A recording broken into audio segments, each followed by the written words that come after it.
اس کے بعد حضرت عمر آئے، تشریف لائے، یعنی ان کی جب ان کا وقت زمانہ آیا تو حضرت عمر نے اپنی حیات میں حضرت حفصہ کے پاس رکھا، تو حضرت حفصہ کے پاس یہ رہتا تھا۔ پھر اگلی حدیث میں اس کی پھر آگے وضاحت آ رہی ہے، وہ یہ حضرت انس بن مالک کہتے ہیں کہ حذیفہ بن یمان، یہ جو صحابی ہیں، انہیں کہتے ہیں صاحب سر رسول اللہ، آپ علیہ السلام جو ہے نا وہ راز کی بات ان سے کیا کرتے تھے۔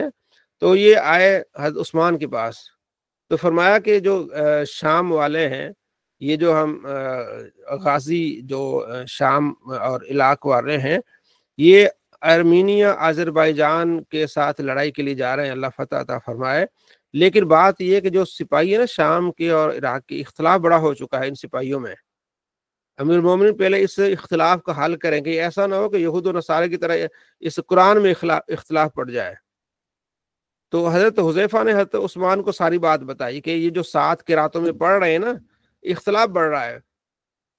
ایک تو حضور کے زمانے میں صحابہ تھے، وہ تو ان کو تو پتا تھا، لیکن اب اس کے بعد تابعی آ گئے، اس میں کوئی شام کا ہے، کوئی عراق کا ہے، وہ کہہ رہا ہے کہ میں صحیح پڑھ رہا ہوں، وہ کہہ رہا ہے میں صحیح پڑھ رہا ہوں، وہ کہہ رہا ہے میرا لہجہ ٹھیک ہے، وہ کہہ رہا ہے میرا لہجہ ٹھیک ہے، آپ اس کا حل کریں۔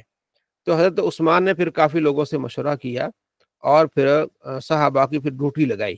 حضرت پہلے زید بن ثابت کو بلایا، پھر عبداللہ بن زبیر، سعید بن عاص، عبد الرحمن بن حارث، ٹھیک ہے، ان کو کہا کہ بھی اب آپ نے قرآن پاک کو قریش کی جو ہے نا وہ لہجے میں آپ نے لکھنا ہے۔ کوئی اختلاف ہو جائے نا زید بن ثابت میں دوسروں میں، تو پھر قرآن جو ہے نا کیونکہ قریش کے لہجے میں اترا ہے تو اسی لہجے کو آپ نے فوقیت دینی ہے۔ تو حضرت حفصہ کی طرف قاصد کو بھیجا گیا کہ آپ وہ قرآن ہمیں دے جو حضرت عمر نے آپ کو دیا تھا اور حضرت ابو بکر نے جمع کیا تھا عمر نے مل کے، تو ہم آپ کو واپس کر دیں گے۔ تو حضرت عثمان نے پھر اس کے نسخے بنائے، پھر جہاں جہاں آپ کے گورنر سے وہاں بھیجے کہ آپ نے اب اس کو جاری رکھنا ہے، اب کوئی ساری قراتیں جو ہے نا اس کو منسوخ کر دیں کیونکہ اس سے اختلاف ہو رہا ہے۔ پھر جو نسخے تھے وہ منگوائے اور ان کو جلایا۔ وجہ یہ تھی کہ اس کو پھر بعد میں کہیں رکھا جاتا نا، پھر اٹھا کے کوئی پھر کسی زمانے میں کوئی اختلاف نہ پڑ جائے، اس لیے ان کو جلایا گیا۔ اب کچھ لوگ اس جلانے پر بھی دلیل لیتے ہیں کہ جناب علی قرآن کو جلا سکتے ہیں۔ بھائی وہ اس وقت جلانا جو تھا نا اس کی وجہ تھی کہ اس میں بعد میں یہ کہیں پھر کسی زمانے میں یہ کوئی لے کے تو پھر کوئی فتنہ نہ کھڑا ہو۔ تو آج جلانے سے بہتر ہے اس کو دفنانا ہے۔ کوئی جلا لیتا ہے تو مطلب اس دلیل سے ٹھیک ہے، لیکن جلانے سے بہتر کیا ہے؟ دفنانا ہے۔ جلانے سے، قرآن پاک کو جلانے سے بچنا چاہیے، اور قبر کھود کے جس طرح لحد کھود کے اس طرح قرآن پاک کو دفنانا چاہیے۔ تو حضرت پھر عثمان غنی رضی اللہ عنہ نے یہ عمل کیا، اس لیے آپ کو جامع قرآن کہا جاتا ہے۔ اصل میں جمع تو حضرت ابو بکر نے کیا، لیکن آپ نے پھر اس پر جو اختلاف تھا اس کو ختم کیا اور ہر جگہ آپ نے نسخے بھیجے۔ تو اس نسخے بھیجنے اور اس عمل کے لحاظ سے پھر آپ کو جامع قرآن کہا گیا۔ ٹھیک ہے جی۔ تو یہاں شیعہ حضرات جو ہے اعتراض کرتے ہیں کہ بھئی دیکھو انہوں نے یہ کیا۔ بھائی دیکھو انہوں نے امت کے لیے کتنا بڑا احسان کیا، ٹھیک ہے، اور اکیلے نہیں کیا، ان کو کہا گیا کہ یہ فتنہ کھڑا ہوگا، آپ اس قرآن کی جو ہے نا وہ اس کی سالمیت کے لیے یہ کام کریں، ٹھیک ہے۔ تو وہ انہوں نے اپنے جو صحیح کام کیا۔ اگلی جو آخری روایت ہے ہماری، وہ بھی حضرت عثمان سے پوچھا گیا کہ بھئی یہ سورہ جو ہے وہ انفال، پھر سورہ توبہ، یہ اتنی آپس میں جمع ہوئی ہیں، حالانکہ بیچ میں سورہ توبہ کے بیچ پہلے سورہ انفال آ جاتی ہے، تو اس کی آیتیں چھوٹی ہیں، یہ 100 والی آیت ہے اور وہ 200 آیتیں والی ہے، تو بیچ میں کیسے آ گئی؟ تو انہوں نے کہا جی آپ علیہ السلام اس طرح کرتے تھے، آپ علیہ السلام پر جب وہی نازل ہوتی تھی آپ فرماتے تھے کہ اس آیت کو فلاں صورت میں شامل کر دو۔ صورتوں کو آپ علیہ السلام نے خود بتایا، جیسے سورہ ملک ہے، دیگر صورتیں، فلاں کو جو ہے نا آپ نے شامل کر دو۔ تو سورہ انفال اور سورہ توبہ کے درمیان آپ علیہ السلام نے اتنا فرق نہیں رکھا، تو بسم اللہ نہیں لکھی گئی، تو جس طرح آپ علیہ السلام نے کی ہم نے بھی ایسے ہی رکھا ہے۔ اس لیے 2 صورتوں کے درمیان کیا ہے؟ سورہ انفال اور سورہ توبہ کے شروع میں بیچ میں بسم اللہ نہیں ہے۔ تو یہ حضرت عثمان غنی رضی اللہ تعالیٰ عنہ نے اس کو بات سمجھائی۔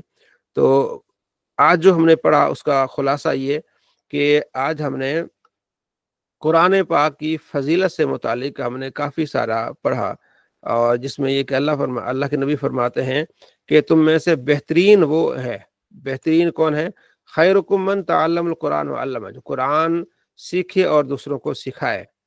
اور اس کے بعد جو ہم نے حدیث پڑھی تھی کہ آپ علیہ السلام فرماتے ہیں کیا تم میں سے کوئی پسند کرتا ہے کہ وہ ہر روز بتہان کی وادی کی طرف جائے یا عقیق کی طرف جائے، وہاں سے 2 کوہان والی اونٹنیاں بغیر گناہ کے، بغیر قطع رحمی کے لے آئے۔ صحابہ نے عرض کیا رسول اللہ بالکل ہم چاہتے ہیں، ہم اس سے محبت کرتے ہیں کہ ہمیں اونٹنیاں مل جائے۔ فرمایا پھر تم مسجد کو جاؤ صبح کو، وہاں 2 آیتیں پڑھنے سیکھنا یا پڑھنا 2 اونٹنیوں سے بہتر ہے، 3 آیتیں سیکھنا یا پڑھنا 3 اونٹنیوں سے بہتر ہے، 4 آیتیں سیکھنا پڑھنا 4 اونٹنیوں سے بہتر ہے۔ یعنی اتنی فضیلت ہے، گویا کہ آپ نے 4 آیتیں پڑھی یا سیکھی ہیں تو آپ نے 4 اونٹنیاں جو اللہ کی راہ میں قربان کی ہیں، تو ایک اونٹنی تقریباً کوئی 5 لاکھ کی ہے، 4 اونٹنیاں 20 لاکھ کی، تو آپ نے 4 آیتیں پڑھی ہیں تو آپ نے 20 لاکھ اللہ کی راہ میں خرچ کر کے آپ واپس آئے ہیں۔ ٹھیک ہے، تو یہ ہم نے شروع میں پڑھی، اور اس کے بعد پھر ہم نے فضائل آداب قرآن پڑھے اور اختلاف قرآن پڑھے، اور بہت ساری چیزیں جو آپ نے پڑھی۔ اللہ تبارک و تعالی عمل کی توفیق نصیب فرمائے اور قرآن سے محبت نصیب فرمائے۔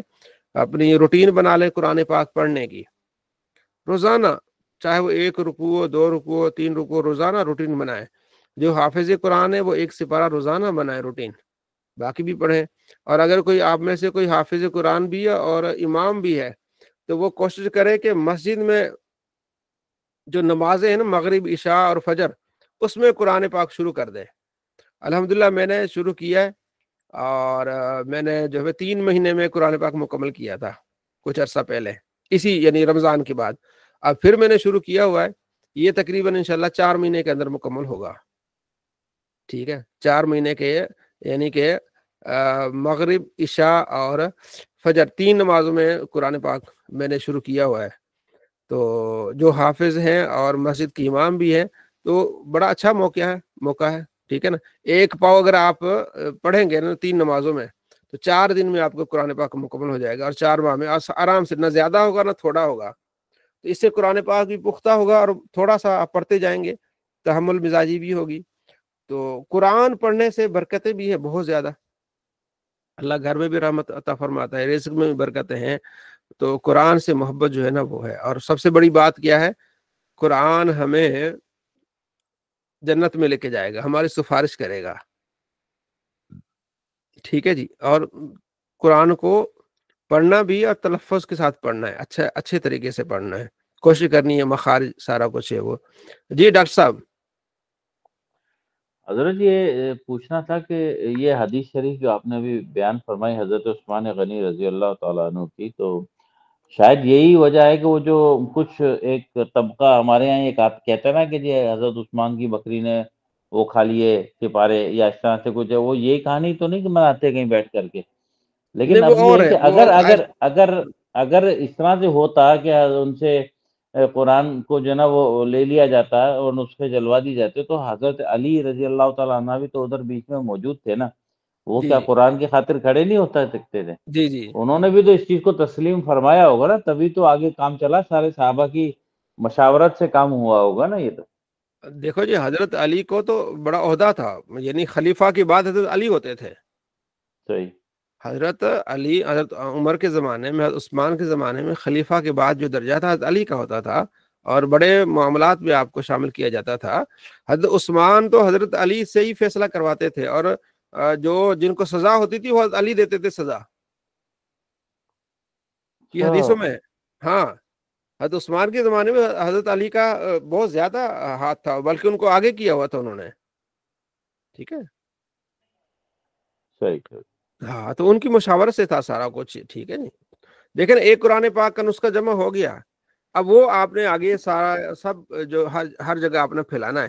باقی جو نسخے مختلف جگہوں سے آئیں، اگر ایک نسخہ بھی کہیں ضائع ہو جاتا ہے تو اس کو تو فرق نہیں پڑے گا، اصل ہے کہ وہ جو آپ نے ایک نسخہ جو سب میں شائع کیا تاکہ اختلاف قرات نہ رہے۔ جی گیلانی صاحب۔ یہ بننے کے بعد مشہور ہے کہ یہ LFC کے بارے میں کہتے ہیں قرآن بھائی یہ مکمل نہیں ہے، 10 بارے پتہ نہیں معاذ اللہ کو بکری کھا گئی تھی، کہتے ہیں اہل بیت کی شان والی، اس طرح کی بات مشہور کی جاتی ہے۔ ایسی کوئی بات نہیں ہے، ایسی کوئی بات بھی نہیں ہے، وہ تو میری اس پر ویڈیو بھی ہے۔ تو ان کے نزدیک تو تقریباً کوئی 20,000 آیتیں جو ہے وہ نہیں ہیں اس میں، 20,000 آیتیں۔ اب یہ 6,000 آیتیں ہیں تو 20,000 آیتیں کہتے ہیں وہ نہیں ہیں اس قرآن میں۔ ٹھیک ہے نا، تو پرانے جو شیعہ ان کی کتابوں میں موجود ہے وہ کہتے ہیں کہ قرآن مکمل نہیں ہے۔ اب جو کہتے ہیں ہاں کہتے ہیں ٹھیک ہے مکمل، لیکن اعتراض کرتے رہتے ہیں ٹھیک ہے جی. تو اللہ نے خود اس کی حفاظت لی ہوئی ہے. سب سے بڑی بات قرآن پاک میں اللہ نے خود اس کی حفاظت لی ہوئی ہے. تو اللہ تبارک و تعالیٰ کی حفاظت جب ہو جاتی ہے تو پھر کوئی چیز آگے پیچھے نہیں ہوتی. ٹھیک ہے جی. باقی جو دیکھیں نا، باقی جو چیزیں ہیں نا،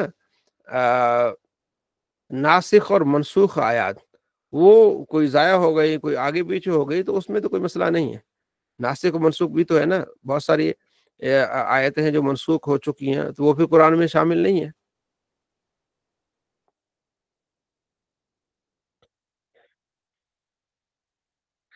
ٹھیک ہے ڈاکٹر صاحب، انشاءاللہ پھر اگلے ہفتے اتوار کو ملاقات ہوگی.